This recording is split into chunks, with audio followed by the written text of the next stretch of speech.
नमस्कार विद्यार्थी मित्रांनो, स्पर्धा क्रीडा यूट्यूब चॅनल आपले परत एकदा स्वागत आहे। मराठी शब्दार्थ फ्री कोर्समधलं आज आपलं 5वं चॅप्टर आहे बघा, म्हणी। याआधी आपले 4 चॅप्टर संपलेले आहेत। जर तुम्ही ते लेक्चर बघितले नसेल तर प्लेलिस्टमध्ये जाऊन बघून घ्यायचे, कारण आपण संपूर्ण शब्दार्थ आपल्या यूट्यूब चॅनलला एकदम फ्रीमध्ये घेतो आणि पुरेपूर संपूर्ण कव्हर करतो आहे बघा। तुम्ही आपल्या चॅनलला नवीन असाल तर आपल्या चॅनलला सबस्क्राईब करायचं आहे आणि व्हिडिओला लाईक देखील करायचं आहे। चला तर सुरुवात करूया लेक्चरला। बघा, अपासूनच्या म्हणी बघू आधी आता। अडला हरी गाढवाचे पायधरी, अडचणीच्या वेळी मूर्खाचीही खुशामत करण्याची पाळी येते। म्हणजेच काय, त्याला अडला हरी आपण गाढवाचे पायधरी म्हणतो बघा। अळीमिळी गुपचुळी, आपले रहस्य उघडकीला येऊ नये म्हणून संबंधिताशी गप्प बसणे। म्हणजे तेरी बी चूप आणि मेरी बी चूप अशी त्याला हिंदी अर्थाची समानार्थी म्हणावी बघा। अन्न छत्री जेवून मिरपूड मारणे, म्हणजेच काय, अगोदरचं एखादे काम फुकट करून घेणे व मिजाजखोरी करणे बघा, त्यालाच अन्न छत्री जेवून मिरपूड मारणे म्हणतो बघा। अति तिथे माती, कोणत्याही गोष्टीचा अतिरेक हा वाईटच असतो, तो नाश करतो बघा। म्हणजे जर एखादी गोष्ट खूप जास्त अति झाली तर त्या गोष्टीचे वाईटच होते बघा, त्या गोष्टीमुळे काय होतो तर नाशच होतो।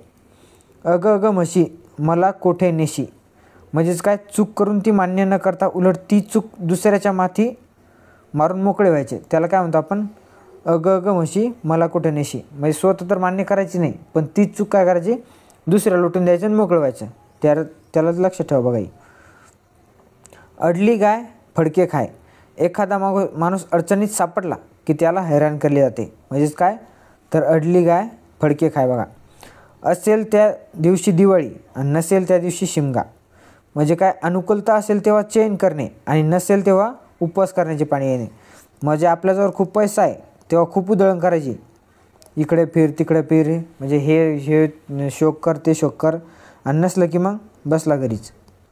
त्याहून ते लक्षात ठेवा, काय, असेल त्या दिवशी दिवाळी आणि नसेल त्या दिवशी शिमगा बघा। असतील सीते तर जमतील भूते, एखाद्याकडे काही पैसा अडका धनदौलत असेल तर त्याच्या भोवती 4 माणसे जमतात। म्हणजे त्यापासून काही फायदा असेल या अपेक्षेने त्याच्या भोवती ते जमलेले असतात। म्हणजे काय, असतील सीते तर जमतील भूते बघा। असंगाशी संग प्राणाशी गाठ, म्हणजे काय, दुर्जनाशी संगत केल्यास वेळ प्रसंगी आपले प्राण गमावण्याची वेळ येते। दुर्जनासोबत संगत केल्यास चांगल्या माणसाला देखील आपले प्राण गमावे लागतात। महाभारतात बघितलं आपण, कर्ण वगैरे सारखे योद्धा, महान योद्धा होते, पण दुर्योधनासोबत राहून शेवटी त्यांना मृत्यूचा सामना करावा लागला आहे बघा।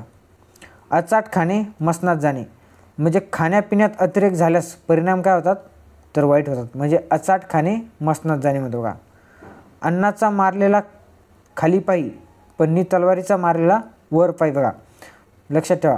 म्हणजे सौम्यपणे वागून व उपकृत करून दुसऱ्या माणसाला नमिता येते, पण उद्धटपणे किंवा कठोर वागण्याने तो माणूस आपला शत्रू बनू शकतो। म्हणून म्हणतात, अन्नाचा मारलेला खाली पायी पण तलवारीचा मारलेला काय तर शत्रू होऊ शकतो, त्यामुळे ते लक्षात ठेवायचं आहे बघा। अर्धी टाकून सगळीला धावू नये, म्हणजे एखादी वस्तू संपूर्ण मिळवावी म्हणून जवळ असणारी अर्धी टाकून देऊ नये आणि हातचे सोडून त्याच्या मागे लागू नये हे बघा।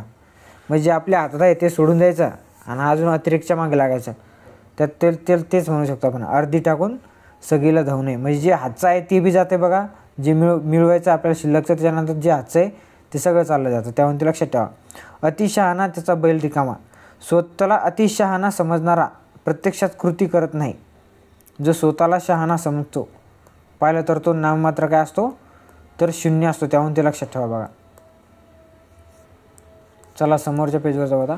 आपासूनच्या बघा आता। आधीच तारे त्यात शिरले वारे, म्हणजे आधीच मरकट आणि त्यात त्याने मद्यपान करावे असे होणे। म्हणजे आधीच तो दिसायला व्यवस्थित नाही आणि त्यात तो दारू पितोय, मग काय करणार देव, मग त्याला आपण म्हणतो आधीच तारे आणि त्यात शिरले वारे। आयत्या बिळात नागोबा, दुसऱ्या माणसाने स्वतःसाठी केलेल्या गोष्टीचा आयता फायदा। म्हणजे काय करायचं, एखाद्या माणसानं स्वतःसाठी एखादी गोष्ट केली आणि त्या गोष्टीचा आयत्यावर येऊन कोणतरी फायदा घेते, त्याला आपण काय म्हणतो तर आयत्या बिळावर नागोबा बघा। आपला हात जगन्नाथ, आपल्याच हाताने एखादी गोष्ट भरपूर घेत राहणे, त्यालाच आपला हात जगन्नाथ म्हणतो बघा, लक्षात ठेवा।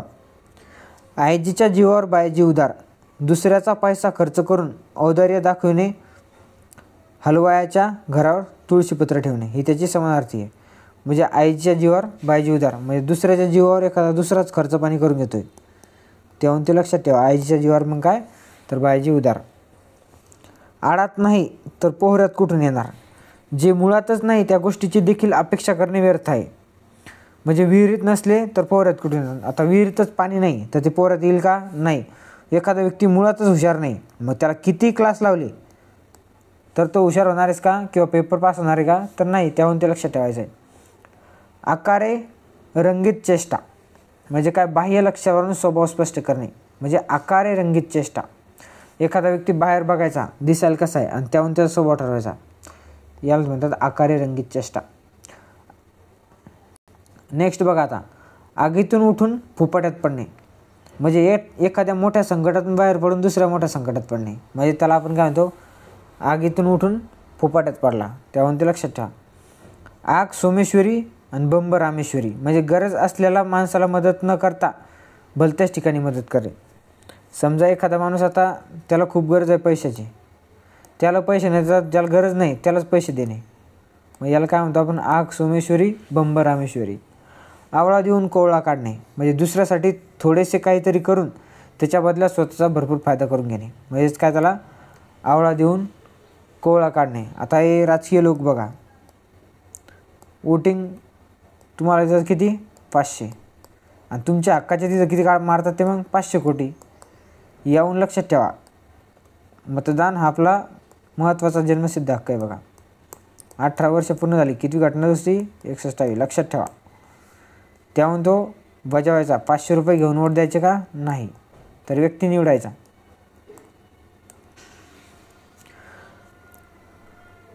आधी जाते बुद्धी मग जाते लक्ष्मी.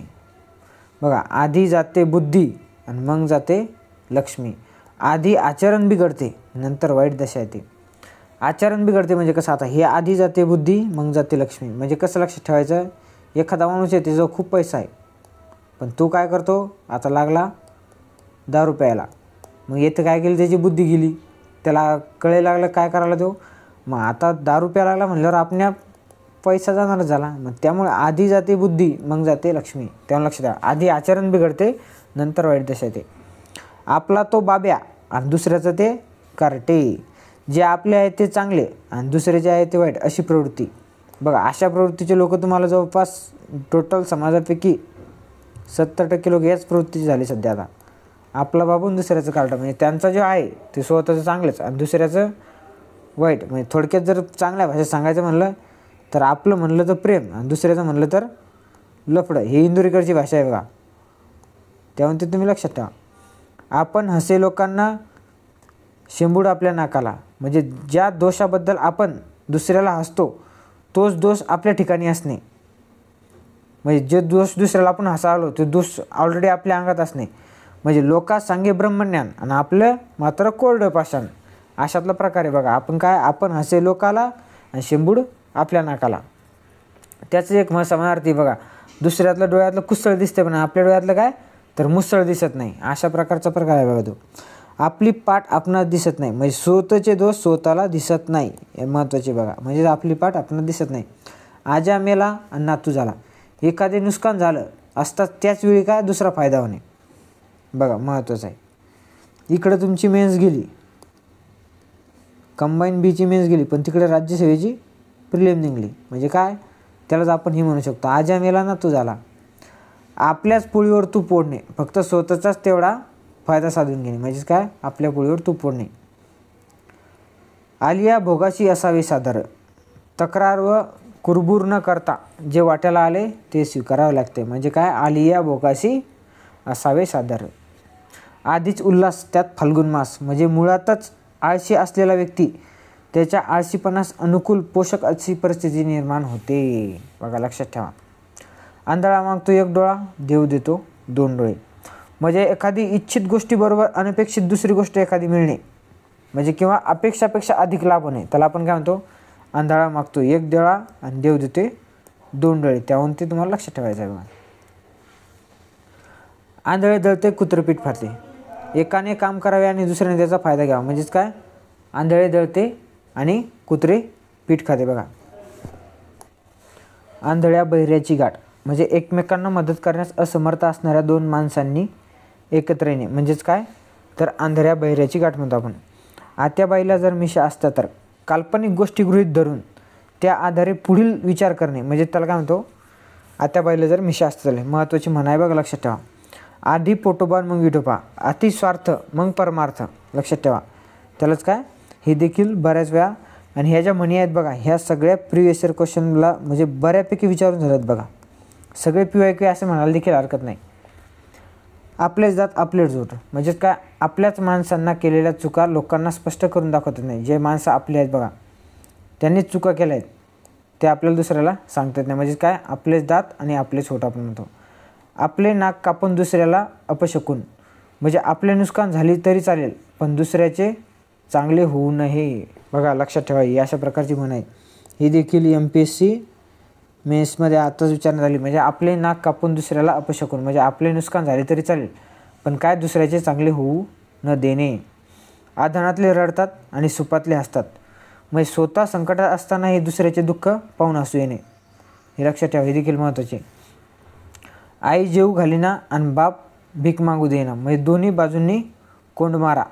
आई काय, तर जेऊ घालीना आणि बाप भीक मागू देना, दोन्ही बाजूंनी कोंड मारा अशा प्रकारची म्हण आहे बघा.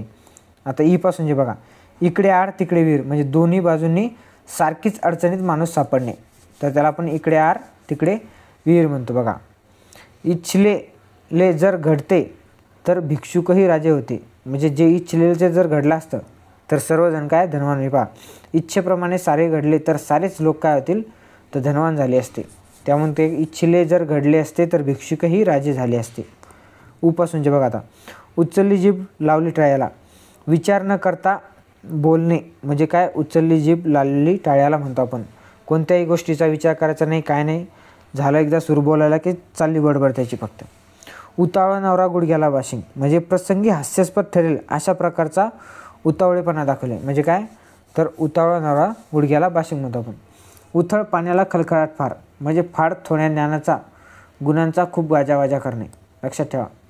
उडत्या पाखराची पिसे मोजणे म्हणजे अगदी सहज चालता चालता एखाद्या अवघड गोष्टीची परीक्षा करणे, त्याला आपण काय म्हणतो, तर उडत्या पाखराची पिसे मोजणे. उठता लाथ बसता बुक्की एखाद्याच्या प्रत्येक कृतीबद्दल काही ना काही निमित्त काढून त्याला शिक्षा देणे म्हणजेच काय, उठता लाथ बसता बुक्की. उराचे खुराडे आणि चुलीचे तुंतुणे अतिशय हालाकीची स्थिती म्हणजे त्याला आपण काय, उराचे खुराडे आणि चुलीचे तुंतुणे म्हणतो बघा. उचल पत्रावळी आणि म्हणे जेवणारे किती जे काम करायचे ते सोडून भलत्याच चौकशा करणे म्हणजे त्याला काय म्हणतो, उचल पत्रावळी आणि म्हणे जेवणारे किती. बघा, उभ्याने यावे आणि ओनव्याने जावे म्हणजे येतेवेळी ताठ मानेने यावे आणि जातेवेळी काय, तर खाली मान घालून जाणे. उखळात डोके घातल्यावर मुसळाला कोण भीतो एकदा संकटाला तोंड द्यायची तयारी असेल तर संकटे लहान असोत की मोठे न घाबरता त्यांना तोंड देता येते, लक्षात ठेवा. उधाराचे पोते सव्वा हात रिते म्हणजे मला उधार, हे बघा, माल उधार घेणाऱ्याचे वजन आणि माप आणि भाव मध्ये नेहमीच नुकसान होते. जर तुम्ही एखाद्याकडून उधार घेताय तर ते जे उधार देतोय तुम्हाला त्यामध्ये नेहमीच तो काटा कमी करणार, हे करणार. म्हणून बघा, म्हणून उधारीचा व्यवहार करू नये. उधार देणारा वजनात मारून फायदा घेतो. बघा, ते उधार देतो तुम्हाला पण ते वजनात मारतो तुम्हाला, त्यामुळे ते लक्षात ठेवा. उधाराचे पोते सव्वा हात रेते, हे लक्षात ठेवा. उद्योगाच्या घरी वृद्धी सिद्धी पाणी बरी उद्योगी माणसाला वैभव प्राप्त होते. उद्योगी म्हणजे तो सतत मेहनत करतो, काम करतो, त्याला उद्योगी म्हणतात बघा. आणि त्याच्या घरी काय, नेहमी सतत काय, रिद्धी सिद्धी पाणी भरत असते म्हणजे भरपूर पैसा असतो बघा. उंदराला मांजर साक्षी म्हणजे उंदराला मांजर साक्षी एकमेकांच्या हितसंबंधाचे रक्षण करण्यासाठी एकमेकास काय करणे, तर समर्थन करणे, त्यालाच आपण उंदराला मांजर साक्षी म्हणतो बघा. उंबर पिकले आणि नडगीचे डोळे आले म्हणजे काय, नडगी म्हणजे अस्वल बघा, लक्षात ठेवा. नडगी म्हणजे विचारला तर मला प्रश्न कधी त्याचं लक्षात ठेवा, नडगी म्हणजे अस्वल होतं बरं का. मग काय, उंबर पिकले आणि नडगीचे डोळे आले. फायद्याचे वेळ येणे पण लाभ न घेता येणे, हे लक्षात ठेवा. उंदीर गेला लुटी आण्याला 2 मुठी म्हणजे प्रत्येक मनुष्य आपल्या क्षमतेनुसार काम करतो. उंदीर गेला लुटी आणि आणल्या 2 मुठी आता करून करून केवढं काम करणार होतो, त्याच्यामुळे उंदीर गेला उलटी आणि आणल्या फक्त 2 मुठी. उंबर फोडून केंबर काढणे म्हणजे लहानशा कामाचा अभिमान धरून मोठ्या गोष्टींचा विध्वंस करणे, प्रचंड खटाटोप करून व किरकोळ निष्पत्ती होणे आणि डोंगर पोखरून उंदीर काढणे हे सगळे समानार्थी म्हणे आहेत बघा. त्या लक्षात ठेवा. बघा विद्यार्थी मित्रांनो, अशा प्रकारे आपण पर्यंत आलो आहे बघा. बाकीच्या म्हणी आपण नेक्स्ट लेक्चरमध्ये बघू का. आणि तुम्हाला जर याच्या PDF पाहिजे असेल तर डिस्क्रिप्शनमध्ये टेलिग्राम चॅनलची लिंक दिली आहे आणि तिथून तुम्ही PDF डाउनलोड करून घ्यायचे. विद्यार्थी मित्रांनो, तुम्ही आपलं लेक्चर बघता पण लेक्चरला लाईक करत नाही, तसेच बरेच जण सबस्क्राईब देखील करत नाही. विद्यार्थी मित्रांनो, आधीचे पण तुमचे एकदम व्यवस्थित व्होकॅब घेतली बघा, ते देखील तुम्ही प्लेलिस्टमध्ये जाऊन बघायचे आहे. आणि आपल्या विद्यार्थी मित्रांपर्यंत व्होकॅब्युलरीचे लेक्चर शेअर करत चला, जेणेकरून सगळ्यांना याचा फायदा होईल. धन्यवाद विद्यार्थी मित्रांनो, भेटूया नेक्स्ट लेक्चरमध्ये. जय हिंद, जय महाराष्ट्र.